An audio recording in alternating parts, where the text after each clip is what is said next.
Good morning, fellow politicos. I am here broadcasting from the Embassy Suites Concord Convention Center. I'm outside right now. This is like their little patio area that they have, and fortunately there's a couple golfers in the background. They have a golf course here, but nobody else right now is on the patio. So this is a perfect place to where I have to do another installment of the convention pregame show. Yeah, I'm doing a two-parter this year, baby. Okay, so I get in, have breakfast at Cracker Barrel. Bought a gift card for Cracker Barrel at Harris Teeter a couple weeks ago, and they have the Fuel Points promo going on. So when you buy gift cards, you get some money off your gasoline. It's pretty cool how that works. So I get into the convention venue. Things today do not start until really about 9 o'clock, and I'm doing this video right now at about 8:40. 9 o'clock the vendors will start opening, and at 10 we start having the breakout sessions, but the real fun of course begins at 1 o'clock this afternoon with the business session.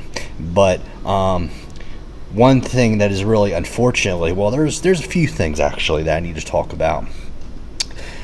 The first gripe I have is that I asked our friend Katie Kuba, who is one of the higher ups at the NC Republican Party, asked her if there's going to be Wi-Fi this year at the convention, and she said no. And that to me is really, really terrible. No Wi-Fi.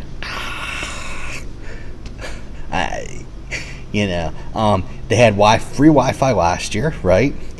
And they had it even 5 years ago in Cherokee, right? They provided free Wi-Fi. This year, though, and I don't know if it's the state party whose ass I need to kick, or it's the hotel here whose buttocks I need to kick. But somebody's butt needs to get kicked over this, because this is just wrong.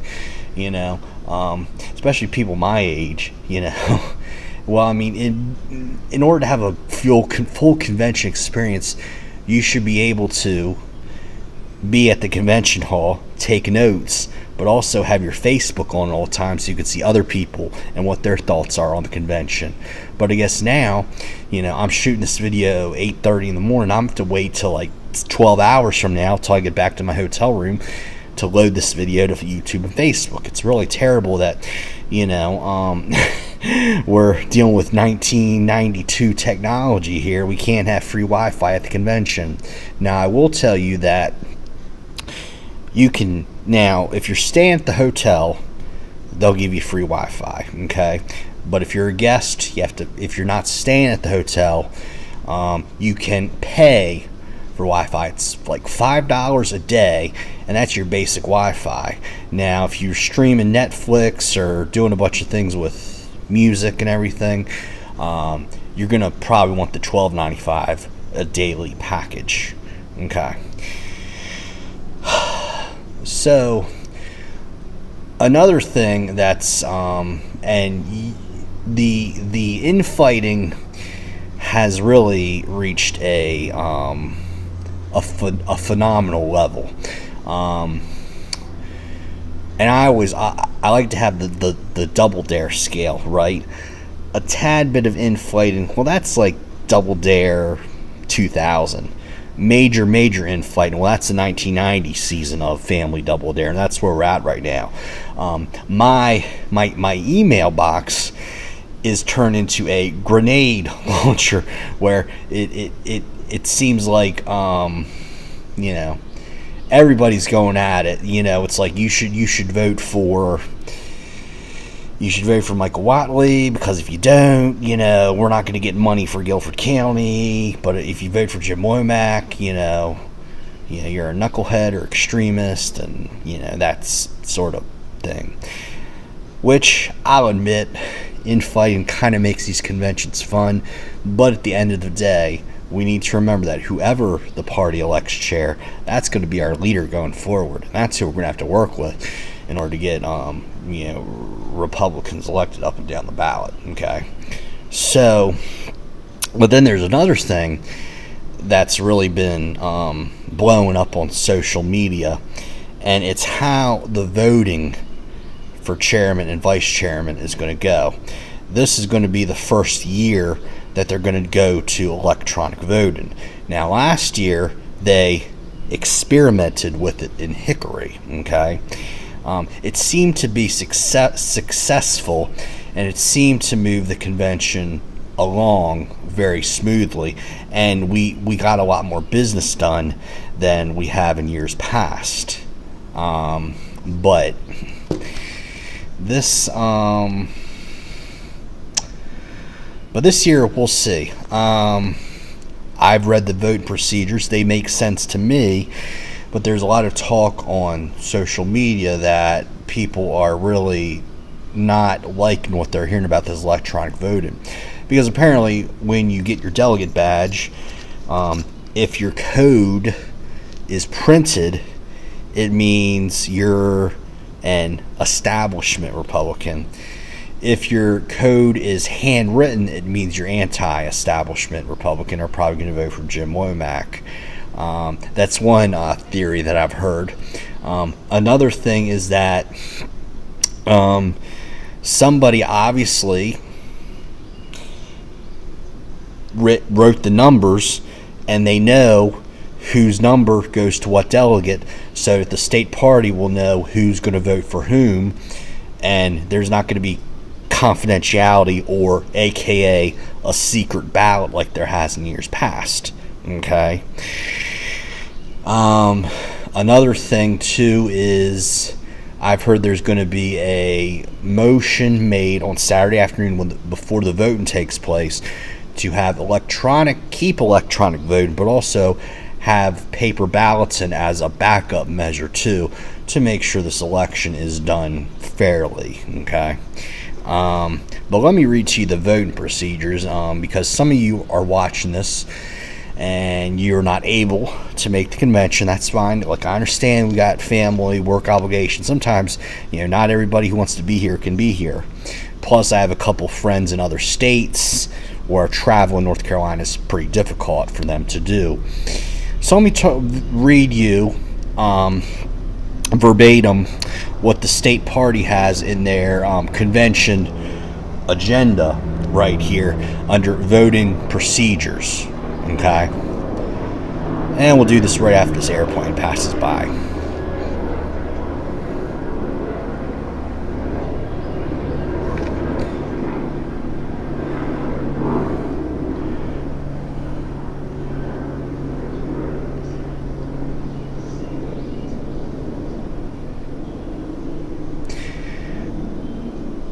Okay, voting procedures. The convention will elect a new chairman and vice chairman of the NCGOP during our Saturday afternoon business session.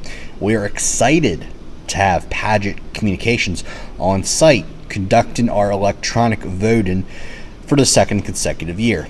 Electronic voting is quick, easy, and secure. Logging in. Okay. At check-in and registration, every delegate will receive a 5-digit code that is unique to them. And each code begins with a 2-digit combination that identifies the county the delegate is serving. Upon entering the convention hall, you will find a handheld voting device on your chair. No device is able to cast a vote until it is properly logged in. All delegates will be able to log into their devices during the login window, which is set by the convention chairman. On Friday afternoon and Saturday morning, a login window will be open prior to each committee report presentation.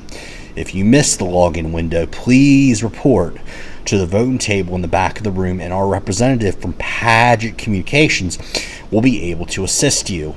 During voting for chair and vice chair, a login window will be open prior to each vote. After nominations and candidate speeches, the convention chairman will officially open the login window. This will occur before each round of voting. Casting your vote. Ensuring your vote is properly cast is as easy as clicking 2 buttons. Your options for voting will be displayed on the projector screens at the front of the room. Each choice will correspond with a number on your keypad.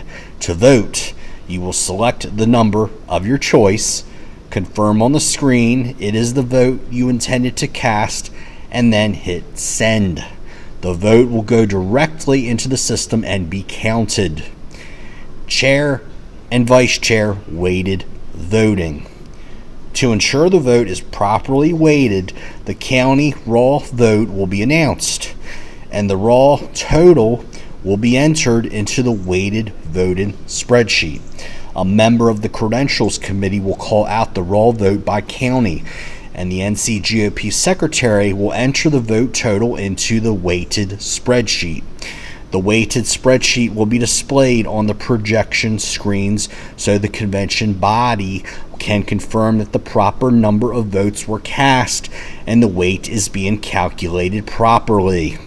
Each candidate for chair and vice chair, or one representative of their choice, will be invited to stand behind the voting table to observe the raw vote calculation while their race is being announced. Please do not, I repeat, do not remove your device from the convention hall. If you leave early or need to leave for a brief period of time, you are welcome to leave your device in one of the bins located by each door. Any devices that are missing at the end of the weekend will be charged to the NCGOP, and then they will find out whose device it is, and they will come to your door at 3 o'clock in the morning with the UNC marching band until you give them the device. So please do not take it home with you. That's a joke, by the way, about the UNC marching band at 3 o'clock in the morning. No, look, do not take these devices home with you, okay? Because it's going to cost the party money. And that money, especially for the convention delegate fee, well, it's going to be passed on to we little peasants, we little delegates here, okay? So just don't do it. Okay. Darn airplane.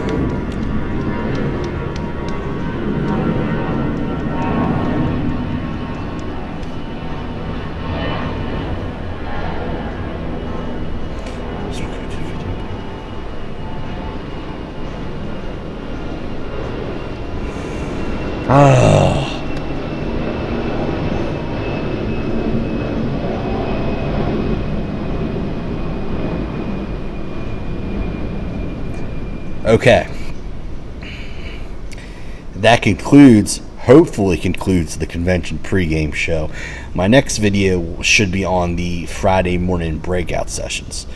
So until then, this is Bobby Crawford, aka the Conservative Pelican, the only source for in-depth gavel-to-gavel convention coverage. See you later. Bye-bye.